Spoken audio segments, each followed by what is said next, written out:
All right, what's up my brothers? In this video, I'm going to be talking to you about why the vast majority of men will never, ever make a woman happy despite their efforts, how the unplugged guys out there have figured this out and know how to make a woman happy. And we're going to start by talking about Robert Briffault, more specifically Briffault's Law. If you're unfamiliar, Robert Briffault was a French anthropologist and he spent a good deal of his career studying the dynamics between male and females in the animal species. And I'm going to read this quote unquote for you. And what he concluded is that the female, not the male, determines all the conditions of the animal family. Where the female can derive no benefit from association with the male, no such association takes place. Now, for a long time, people have debated over the years whether or not this applies to humans. Can it apply to humans? Whether or not it should or shouldn't. I'm going to skip all of that because I've talked to thousands of guys now, and I do believe that this does apply to the human condition. In the dynamics between males and females, so this is a feature, not a bug. So let's talk about that first. If Briffault's Law did not exist, the female would not have a strong chance of survival.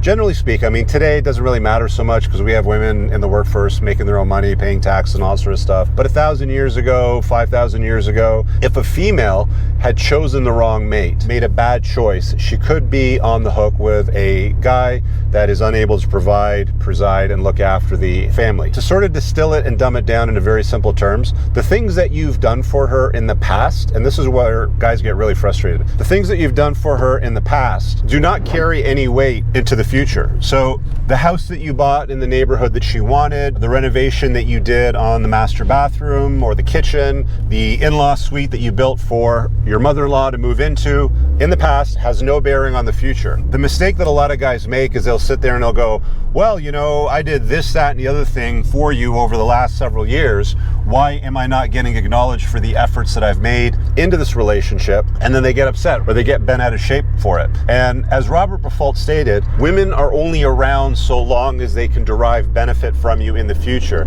Any past benefit that they've enjoyed is not considered or contemplated into the future, if we can put it that way, right? So all those things that you've done for her, doesn't matter. She needs to continue to receive benefit from you to continue to want to stay in that relationship. Now, this is where most guys will get really pissed off and just be like, see, she's all about your money, or if you're not paying for her or stamping things yes all the time, she's not going to want to stick around and she's going to bounce and move over with the other guy. Not so fast. Yes, there's a little bit of truth to that. So let's deal with that first. That's where most guys end up making the vast majority of mistakes that they make in long-term relationships, is they think that if they just do everything that she wants, like, yes, dear, they can basically give her a stamp and she says, I want stamp yes. I want yes, yes, yes, yes, yes, yes. And they stamp everything yes, and they think that, you know, by stamping everything yes and giving her what she wants, they're going to get what they want out of the relationship, which rarely happens. For some guys, it might, but for the vast majority of guys out there, you can't buy your way into her heart by continuing to say yes and buying things that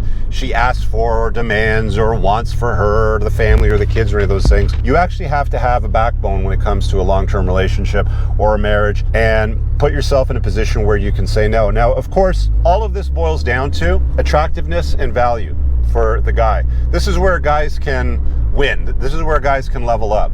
If you want to do well in a long-term relationship, if you want her to be quote-unquote happy with you into the future, because the whole point of this video really is why most guys don't make women happy. It's because they think that if they just stamp everything yes and give her what she wants, then she'll be happy in a perpetuity. That's not how it works. That's one element of it. You have to be her hypergamous best option, which is not always easy to do for most guys. What does that mean? She has to be able to look at you guys every morning and think to herself, damn, I did well. I got the best that I can get. This guy is the shit, if you know what I'm saying. She basically looks at you like a giant. She is with the best that she can get. This is why, guys, I keep telling you, and I'm going to keep banging on this drum for you, you never, ever, ever want to deal with a chick on a long-term basis that settles for you. If you're not her first choice, if it's obvious to you that she's chosen somebody else, you are wasting your time making a long-term commitment to her, because you're going to end up like one of those guys that gets absolutely ticked off when he learns that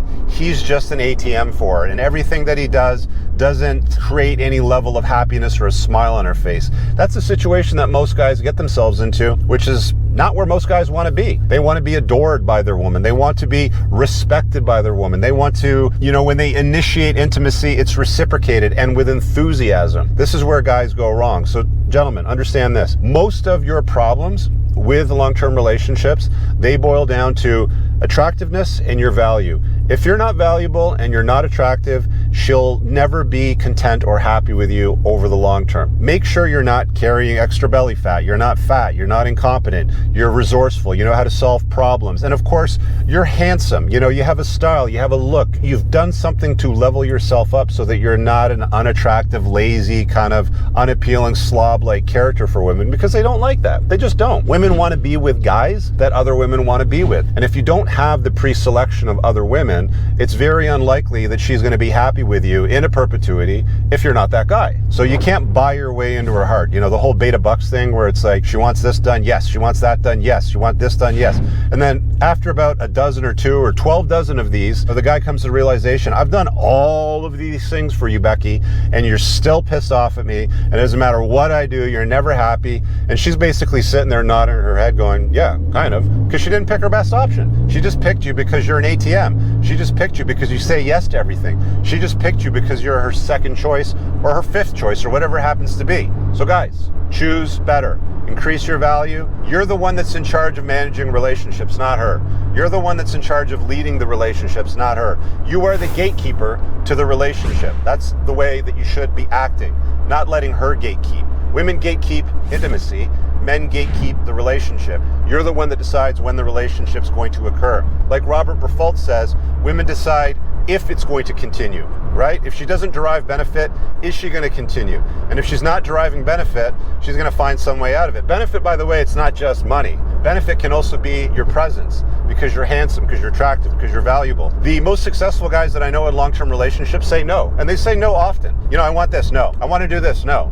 We have to take this vacation here. We have to spend this money on the kids on that. No, no, no. And it's like, when you get comfortable and familiar with the notion of saying no to things, now you're ahead. Now you're in a position of some authority and leadership. So guys, take this to heart. What's your experience been? Comment below. Also, pinned in the top comment, there's a link to a bunch of useful stuff, including my book, but more specifically, the School of Unplugging. You're going to want to check this out, because this is where guys are getting the most value. It's a community where guys are able to level up and then double down on their life. There's over 50 hours there of premium content that helps them understand how the world really works, not the way we hope that it works, how guys are getting better results with their health, with their wealth, and especially with women. And there's a community with weekly Zoom calls with me, managing a lot of the calls along with my team of experts. You guys check that out. We'll see you in the next video. Comment below. Peace. I don't ever slow up, no I don't take shit. I got no love for the fakeness. If you wanna play tough and wanna hate this, I'll always show up.